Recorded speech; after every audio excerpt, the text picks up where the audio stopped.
अकोला शहरातील वाशिम बायपास चौकात उभा असलेला एक ट्रक अचानक मागे सरकल्याची घटना घडली।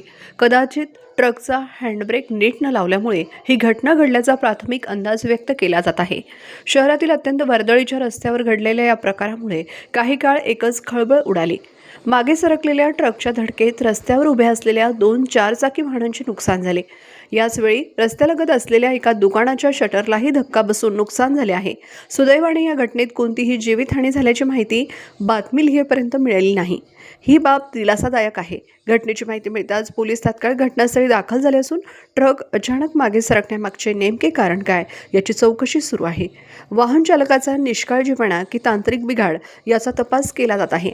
दरम्यान शहरातील रस्त्यांवर उभे असलेले अवजड वाहने किती सुरक्षित आहेत असा प्रश्न या घटनेमुळे पुन्हा एकदा ऐरणीवर आला आहे। थोड्याशा निष्काळजीपणामुळे मोठा अपघात घडू शकतो याची ही घटना इशारा देणारा ठरली आहे।